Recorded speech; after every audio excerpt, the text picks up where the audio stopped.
Good day to you all. Welcome to Kitada Academy. In our last lesson, we saw how we could display text on different lines in our program. In today's lesson, we'll be looking at errors and comments in Java. Without further ado, let's get to the lesson for today. Comment. In all programming languages, a comment simply explains what a program does. In other words, comments are used to explain Java code, its key features, and any unique techniques it uses. Comments are also used to prevent execution when testing alternative code. It is important to know that in this lesson, I use the second definition of comments to make you understand what a comment means. There are three types of comments in Java. Number one is the single line comment, which has a double backslash. Number two is the multi-line comment, which has a backslash and an asterisk at the beginning of the comment, and it has an asterisk and a backslash at the end of the comment. The third one is the JavaDoc comment. JavaDoc simply means Java documentation. The JavaDoc comment has a backslash and two asterisks at the beginning of the comment, and it has an asterisk and a backslash at the end of the comment. It is important to make comments concise so that they do not crowd the program or make it difficult to read. In cases when you are making comments, you are trying to explain what a program does, you should try as much as possible to make the comment concise, okay? If not, it will tend to crowd the program and it may prove difficult to read. Here is an example of a single line comment. As you can see, here is our code and here is our output of the program. We use our Java command to compile the program, and then we use our Java command to run the program. After running this program, here is the text displayed. Have you subscribed to our channel? If you have not subscribed, what are you waiting for? Coming back to the code, you will notice we have a line that was not printed on the console, and this line is this first line, welcome to Kitada Academy. We wrote the code system.out.println welcome to Kitada Academy, but it doesn't get printed on the console. Why? Because we commented it. It won't get printed out, but for the rest, they are going to get printed out on the console. So this is an example of a single line comment. As you can see, this comment only affected this single line here. It didn't affect the rest of the code. So this is what we call a single line comment. The next one is the multi-line comment.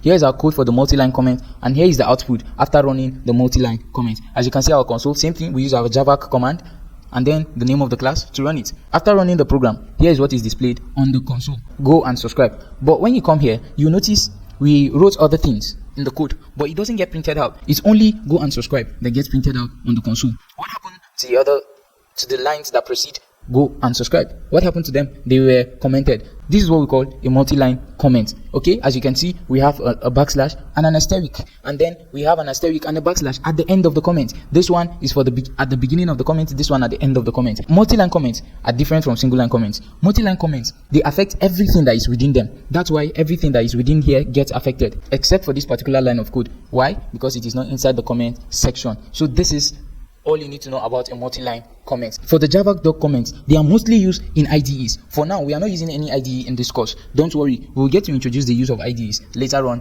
in the course. Errors. Programming errors in Java can be categorized into three types. Number one, syntax or compile error. Number two, runtime error.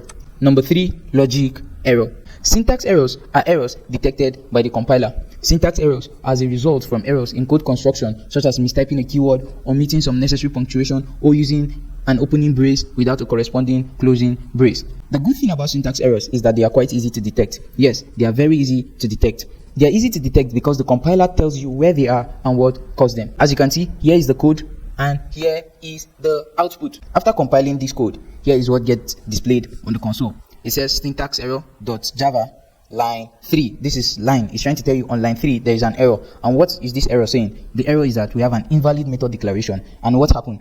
Return type required. This method does not have a return type. Public static main. This arrow is indicating that there is something that is supposed to be here. As you can see, it now went to line 5 and it says error on close string literal. System.out.println welcome to Kitada Academy. Let's go back to the code. Going back to the code, in the first error says line 3. Now let's go to line 3. What is missing in line 3? We have public static void. Oops. Our void keyword is missing here. So as you can see, there is no void keyword here. That's why it says invalid method declaration, return type required. It now came to line 5.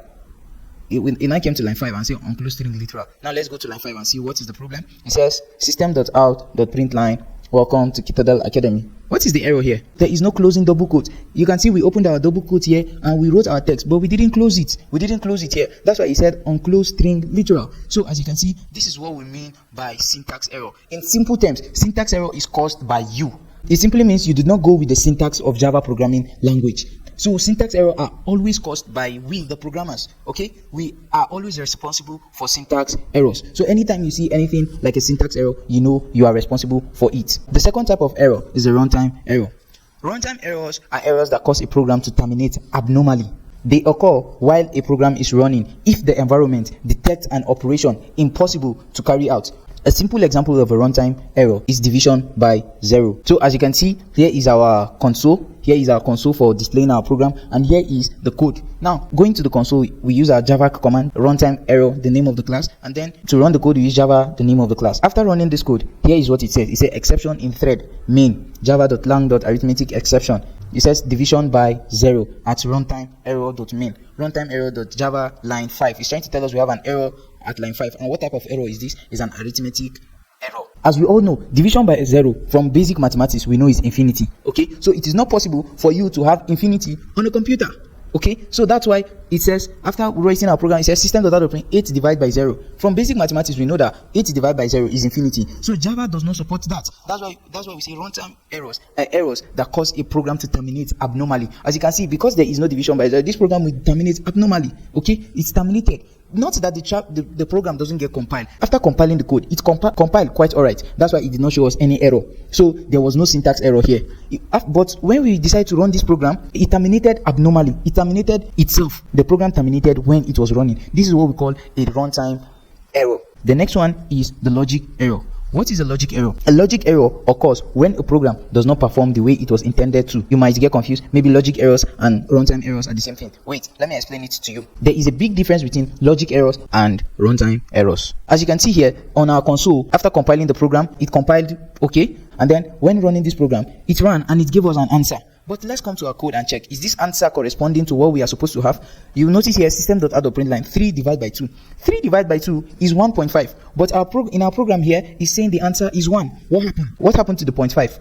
This is what we call a logic error. A logic error, like I said, is when a program does not perform the way it was intended to. So you see, there is a big difference between logic errors and runtime errors. Runtime errors, they terminate. They will not run. They terminate. They will get compiled, but they will terminate at their running state. But logic errors will get compiled and they will run, but they will not give you the right result. Take for instance, a logic error will tell you 8 minus 3, it's not 5, it's 100. That's a logic error. Okay, there are other kinds of errors such as class not found exception. This type of error occurs if you execute a class file that does not exist. We also have no such method error found. This kind of error occurs if you execute a class file that does not have a main method, or you mistype the main method. With this, I believe you are able to understand comments and errors in Java. Thank you so much. Do have a nice day. God bless you.